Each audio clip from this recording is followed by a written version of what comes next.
إياكم. سلام الله يا سادة من الرحمن يغشاكم. عسى نظرة عسى رحمة تغشانا وتغشاكم. سلام الله الرحمن يغشاكم. سلام الله حياكم وعين الله ترعاكم. سلام الله يا سادة من الرحمن يغشاكم. صلى الله مولانا وسلم ما أتيناكم. سلام الله يا سادة من الرحمن يغشاكم. على المختار شافعنا ومنقذنا وإياكم. سلام الله يا سادة من الرحمن يغشاكم. سلام الله يا سادة من الرحمن يغشاكم. سلام الله يا سادة من الرحمن يغشاكم. التحيات المباركات الصلوات الطيبات لله. السلام عليك أيها النبي ورحمة الله وبركاته. السلام علينا وعلى عباد الله الصالحين. السلام عليكم يا ولي الله. السلام عليكم يا غيرة الله. السلام عليكم يا صفة الله. السلام عليكم يا أهل معرفة بالله. السلام عليكم يا من له مقام عالي عند الله. السلام عليكم يا قرة عين رسول الله. السلام عليكم يا أهل القلوب السليمة. السلام عليكم يا أهل الاستقامة. السلام عليكم يا أهل الكرامة.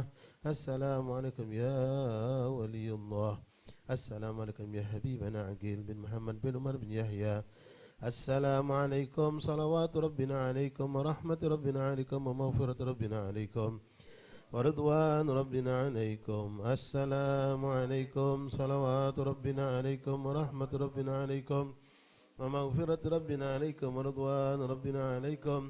السلام عليكم صلوات ربنا عليكم ورحمة ربنا عليكم ومغفرة ربنا عليكم ورضوان ربنا عليكم. السلام عليكم يا أهل القبور وآتاكم ما توعدون وإنا إن شاء الله بكم لاحقون. نسأل الله لنا ولكم العافية. السلام عليكم يا أهل لا إله إلا الله من أهل لا إله إلا الله.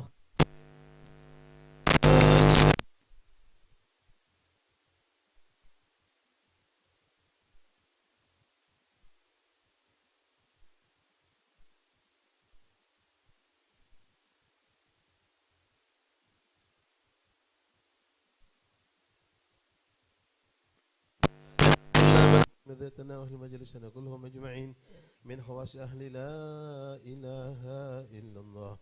واحشرنا وإياهم في زمرة من قال لا.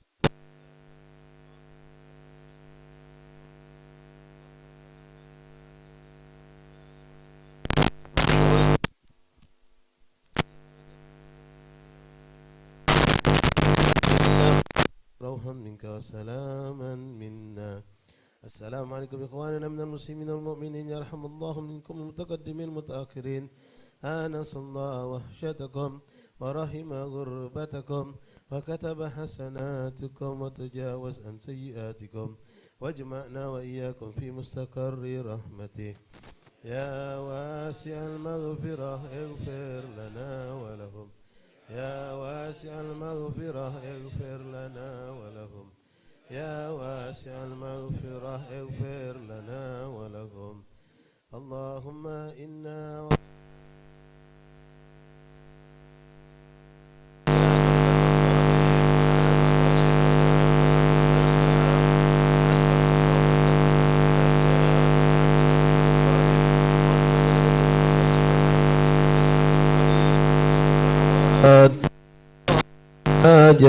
وغافر الذنوب والخطيئات إنك على كل شيء قدير. Fadhal doa ikhwan. Yang di luar kalau bisa masuk si ruangan dekat magam dan yang di belakang.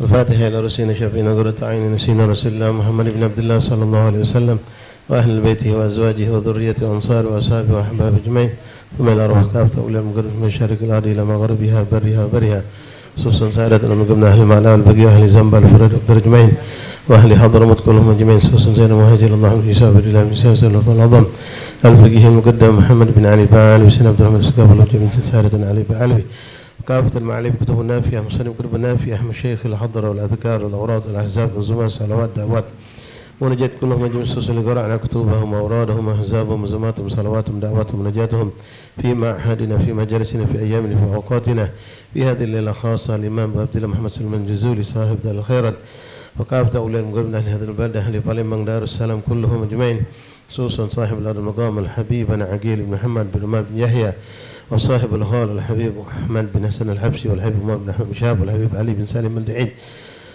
وكافة أولياء وأصفياء أهل هذه البلدة أهل بالمبان دار السلام كلهم أجمعين أن الله يتغشاهم برحمة وصل الجنة أن الله يدعى علينا بركاتهم وأسرارهم وأنوارهم وعلومهم كلمات من وفاة من الدين والآخرة نوينا يا ربنا يا كريم بهذه الزيارة بمنواب آباؤنا وأصلافنا الصالحون ومشايخنا الكرام جميعا من وقف الزمان من نصيب المقام إن الله يدخل نيتنا في نيتي مع أعمالنا في أعمالك وأخلاق وأحلاق آداب وآدابها الذي صالحة جالبة كل خير دافة وشار جالبة كل خير وكل شر أنا ولكم المسلمين وإلى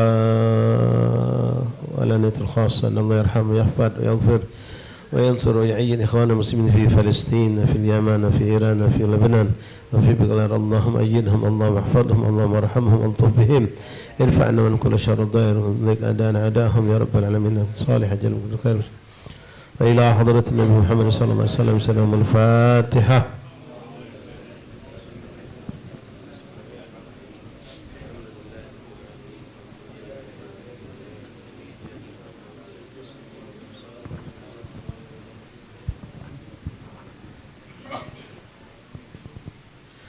بسم الله الرحمن الرحيم. اللهم إنا نوينا بالصلاة والسلام على خير الأنام امتثالا لأمرك وتصديقا لنبيك محمد صلى الله عليه وسلم محبة فيه وشوقا إليه وتعظيما لقدرته ولكونه أهلا لذلك فتقبله منا يا كريم يا أرحم الراحمين وأزل حجاب الغفلة عن قلوبنا واجعل من بارك الصالحين وحكم بهم يا رب العالمين.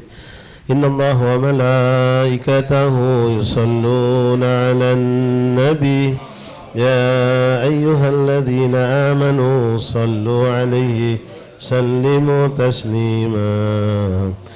اللهم صل وسلم وبارك عليه وعلى آله. اللهم صل وسلم وبارك على من اسمه سيدنا محمد صلى الله عليه وسلم. اللهم صل وسلم وبارك على من اسمه سيدنا أحمد صلى الله عليه وسلم. اللهم صل وسلم وبارك على من اسمه سيدنا حامد صلى الله عليه وسلم. اللهم صل وسلم وبارك على من اسمه سيدنا محمود صلى الله عليه وسلم. اللهم صل وسلم وبارك على من اسمه سيدنا أحياد صلى الله عليه وسلم. اللهم صل وسلم وبارك على من اسمه سيدنا وحيد صلى الله عليه وسلم. اللهم صل وسلم وبارك على من اسمه سيدنا ماهين صلى الله عليه وسلم. اللهم صل وسلم وبارك على من اسمه سيدنا حاشر سيدنا عاقب سيدنا طه سيدنا ياسين سيدنا محمد صلى الله عليه وسلم. اللهم صل وسلم وبارك على من اسمه سيدنا طاهر سيدنا مطهر سيدنا طيب سيدنا سيد سيدنا محمد صلى الله عليه وسلم. اللهم صل وسلم وبارك على من اسمه سيدنا رسول سيدنا نبي سيدنا رسول الرحمة سيدنا قيم سيدنا محمد صلى الله عليه وسلم.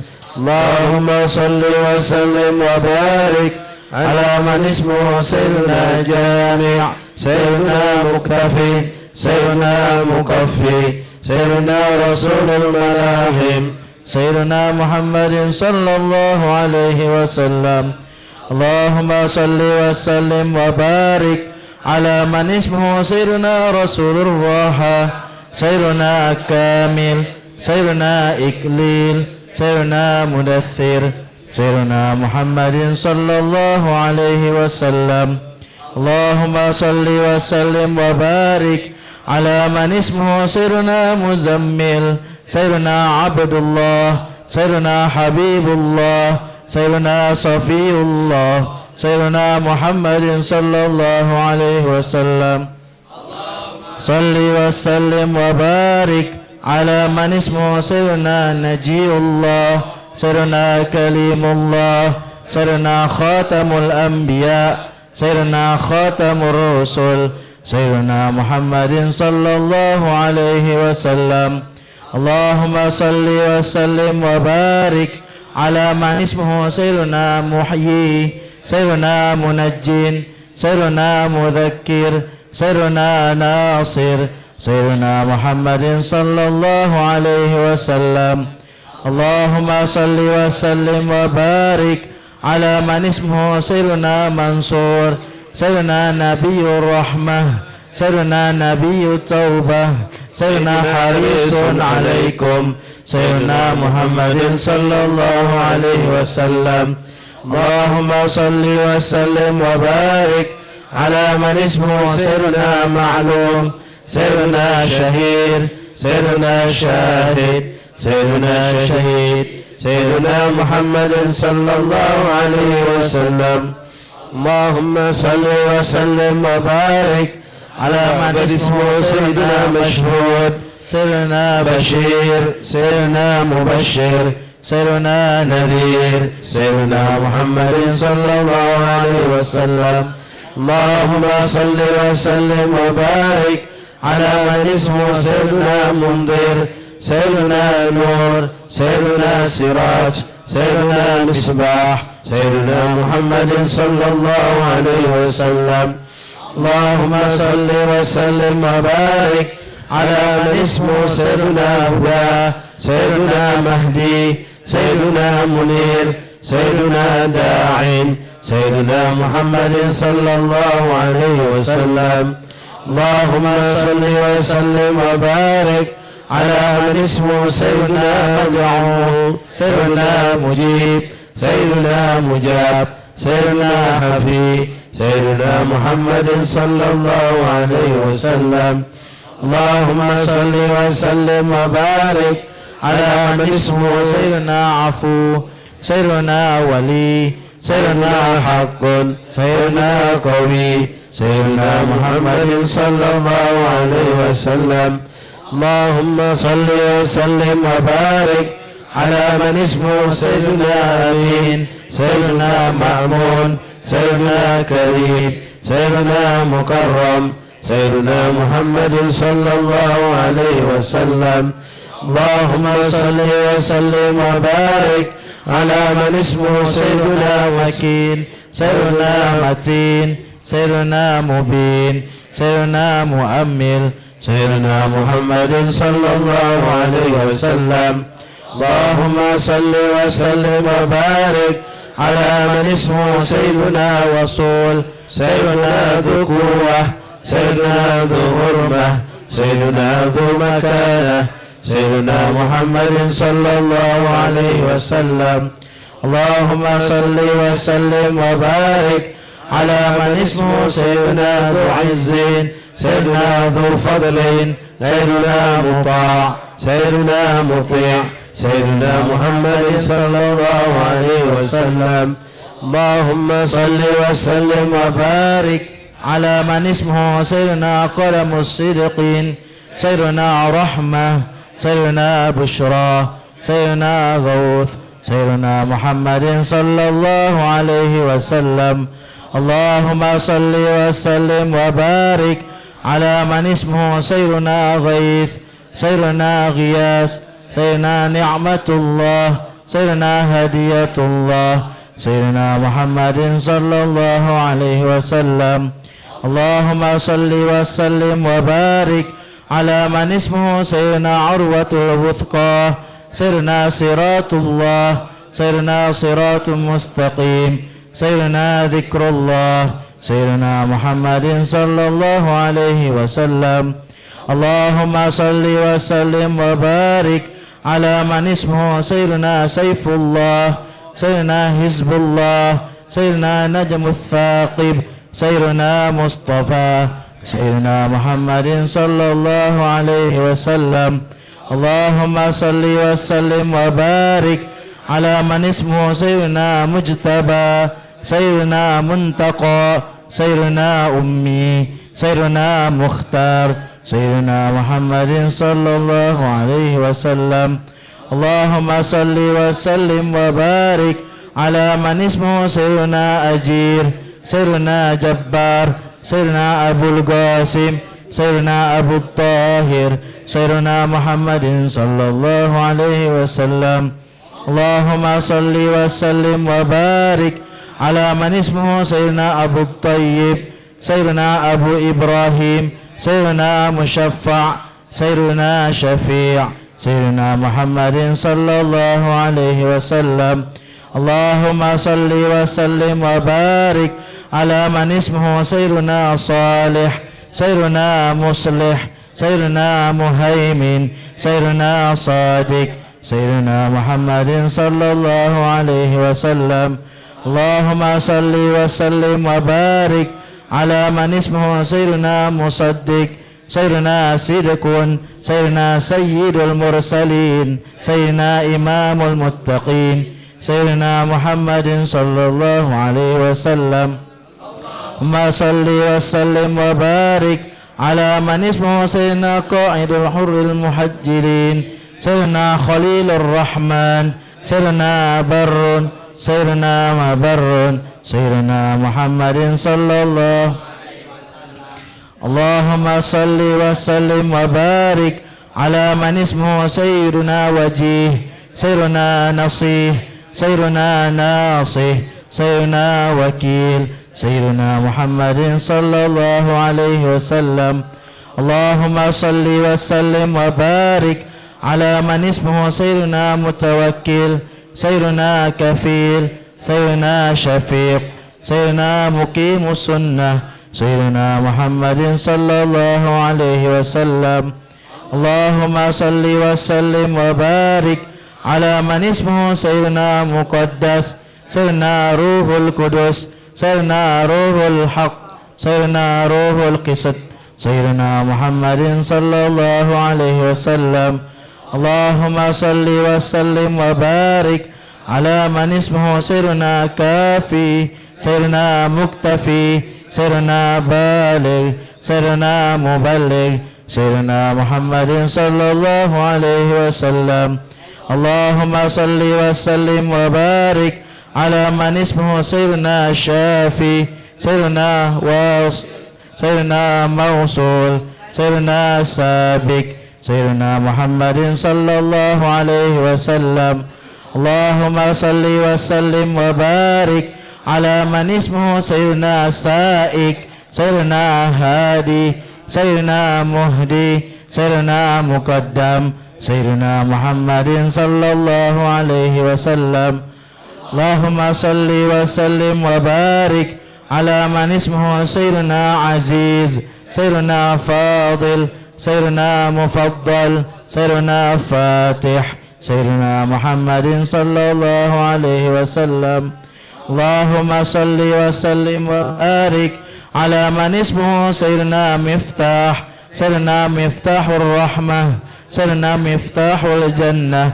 سيدنا محمد صلى الله عليه وسلم اللهم صل وسلم وبارك على من اسمه سيدنا علم الإيمان سيدنا علم اليقين سيدنا دليل الخيرات سيدنا مصحح الحسنات سيدنا محمد صلى الله عليه وسلم اللهم صل وسلم وبارك على من اسمه سيدنا مقيل الأثرات سيدنا صفوه عن الزلات سيدنا صاحب الشفاعة سيدنا صاحب المقام سيدنا محمد صلى الله عليه وسلم اللهم صل وسلم وبارك على من اسمه سيدنا صاحب القدم سيدنا مخصوص بالعز سيدنا مخصوص بالمجد سيدنا مخصوص بالشرف سيدنا محمد صلى الله عليه وسلم